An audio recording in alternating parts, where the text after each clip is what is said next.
The 9/11 Commission themselves, I found out, they doubt their own investigation. And so many people in America believe the 9/11 Commission. That's the people who believe the official story, they still swear by it. Well, I found out the investigators themselves don't. So there are all kinds of reasons. We thought we were set up to fail. We got started late. We had a very short time frame. Indeed, we had to get it extended. We did not have enough money. They were afraid we were going to hang somebody, that we would point the finger. Lee and I write in our book that we think the commission in many ways was set up to fail because we had not enough money, we didn't have enough time, we'd been appointed by the most partisan people in Washington. 9/11 was the greatest loss of life and property damage in U.S. fire history. This should have been the most protected, preserved, over-tested, and thorough investigation of a crime scene in world history. Sadly, it was not. What was it? Well, we know from their own admission, the majority of the evidence was destroyed. Like Richard said, 22 years of experience, I've seen a lot of crime scenes. I've never seen anything like this in my life. I was out at the site. I saw trucks leaving faster than anywhere I've ever seen, but I accepted it at the time, and for years I accepted it because it was a recovery and rescue operation, and that's normal to have something like that going. Again, we never seen anything like it, but that was expected. What I didn't know for years, what was going on behind the scenes, was that evidence was being destroyed when it was shipped off. On the day of 9/11, while the remains of the Twin Towers and World Trade Center 7 were still smoldering, one of Mayor Giuliani's first concerns was clearing away the evidence from the crime scene. We were able to move 120 dump trucks out of the city last night, which will give you a sense of the work that was done overnight. It's wild out here. They just keep coming. Look. It doesn't stop. There's more. I keep thinking it's at the end, and it's not. Despite reassurances that the rapid removal of the evidence from Ground Zero was important for emergency access, this process went far beyond merely clearing a path for rescue workers. As Eric Lawyer, founder of Firefighters for 9/11 Truth, points out, the massive operation to haul away over 1.5 million tons of debris and to sell much of the steel to Chinese firm Baosteel at discount prices was not just an overzealous approach to clearing the area, but was itself a crime. By their own admission, Tower 7 investigation, NIST investigation of Tower 7 had no physical evidence. How do you investigate a crime when you've destroyed all the evidence? It doesn't make sense. They also admit that they refused to test the explosives or to test for explosives or residue of thermite. Now, this is what I'm going to go into here just real quickly, is there are national standards for an investigation. That's what all of us are asking for, an investigation that follows national standards and holds people accountable. This manual right here, just so you can see it, is what we'd call the kind of the Fire Investigation 101. This is the most basic fire investigation manual there. This is for the 2001 edition. This is what should have been referred to, at least. It doesn't have to be followed exactly, but it should have been used as a guideline for the investigation. I'm just going to cover a few of the things that are in here. So NIST violated, and the initial investigators that did not protect the scene violated the most basic of the guidelines. And I'm going to cover 5 of them here. One is the NFPA 9.3.6. It covers spoliation of evidence. Specifically what it reads is, once evidence has been removed from the scene, it should be maintained and not destroyed or altered until the investigation is complete. The steel was melted down prior to the investigation. We know that from their own admission. This is no conspiracy theory stuff.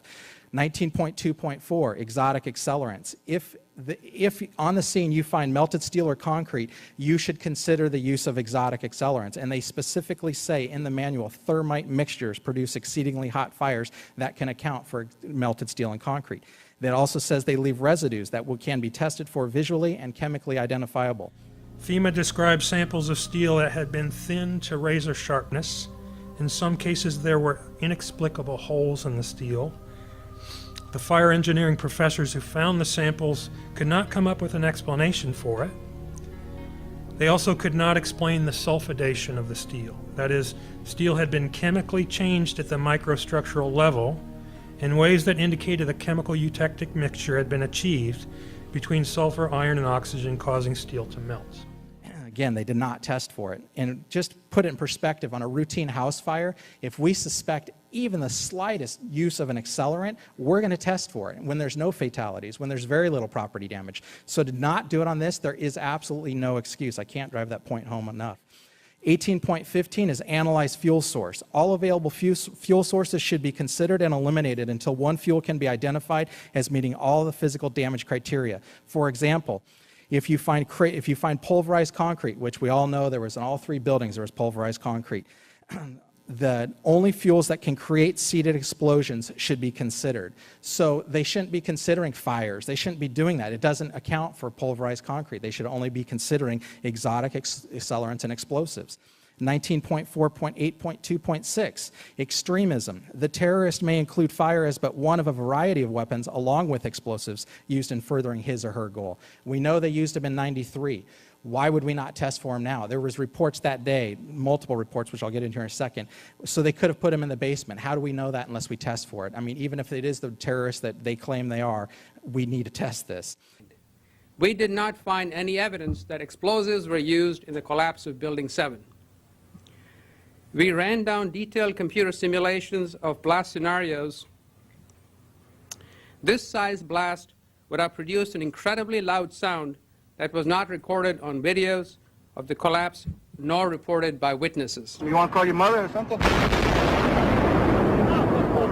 gotta get back something. You know that. You gotta get back. All right. I know. Keep your eye on that building. It'll be coming down. We made it at least 2 blocks, and we started running. Floor by floor, it started popping out. It was if they had detonated. Yeah, if they were planned to take down a building. Boom, boom, boom, boom, boom, boom, boom. 14.3, preservation of the fire scene and physical evidence. We find the following. The cause of a fire explosion is not known until near the end of the investigation. The entire fire scene should be considered physical evidence and should be protected and preserved. It's just over and over. There's so many. You can go to our website, the Firefighters for 9/11 Truth. We have many more of these actual chapters that cover what they should have done that they did not do. So now, by their own admission, in all 3 building collapses, NIST refused to physically test, like Dr. Stephen Jones did, for explosives.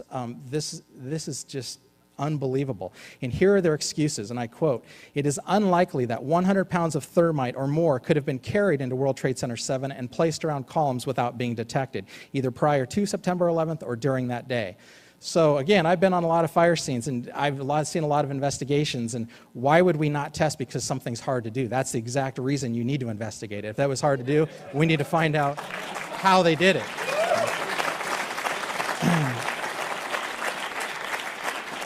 And number 2, NIST excuse. In addition, no blast sounds were heard on the audio tracks of the video recordings during the collapse of World Trade Center 7 or reported by witnesses. That's one of the excuses why they didn't test. Well, apparently they didn't read Chapter 18. 18 is the general definition of explosions. Although an explosion is almost always accompanied by the production of a loud noise, the noise itself is not, in big bold letters, an essential element in the definition of an explosion. The generation and violent escape of gases are the primary criteria of an explosion.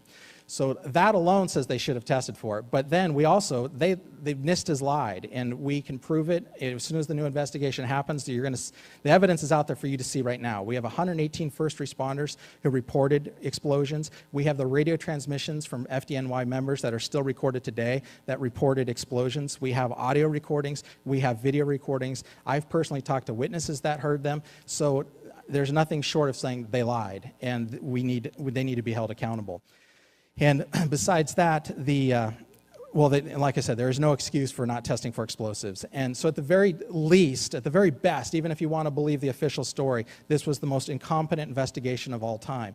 And I've talked to a lot of investigators that were there, and I asked them the specific question, why did they refuse to test? They weren't the ones who refused, but NIST did. And they said, all we can say, all they can answer is incompetence, or they tell me to shut up. They cannot give me any reason that follows national standards. So, but the reality, after all the research everybody here and the incredible people we're in the room with today have done, the reality is it was a criminal investigation to cover up the crime. So, I'd like, just to finish, I'd like to read a quote. This is from a retired, decorated FDNY lieutenant. Anyone who knows the fire service, he is a stud. He worked on Ladder Company 26, Rescue Company 3, Rescue Company 1 in his career. Anyone who knows, those are amazing companies. Here's his comment. Trade Tower 7 by itself is the smoking gun. Not hit by an aircraft with only a few relatively small fires, it came down in a classic crimp and implosion, something only very precise demolitions can accomplish, which takes days, if not weeks, to prepare. The 9/11 Commission didn't even mention it, and FEMA actually stated they didn't know why it collapsed and left it at that. Brothers, I know that the above implications are hard, almost unthinkable, but the official explanation is utter nonsense, and 343 of our murdered brothers are crying out for justice. Yeah. Thank you. Thank you very much. I want to tell you tonight about the people we call heroes and are still in growing numbers living in terrible physical and economic circumstances as they struggle with the carcinogenic effects of the toxic chemical soup Ground Zero became. Can this side of the room, everybody stand up? Everybody on this side, if you're all rescue workers, will be dead in 4 years. Thank you. You'd all be dead in 4 years. That's our statistics. That's what's happening. In 7 years, it doubles. And every time Popular Mechanics calls the people of this movement nuts, these propagandists, professional liars and tools who cannot, even by any stretch of the imagination, be considered journalists, strike another nail into the coffin of another rescue worker. I don't think we're crazy. Conspiracies are only evidence the courts won't hear. We who are still dying from 9/11, who went into the towers and into that pile, now live with those buildings in our lungs and digestive systems and our blood. For myself and far too many of us, research and the effective treatment is going to arrive far too late. I have double metastasizations in both lungs. That's just a reality. We were also killed on 9/11. Avenge us.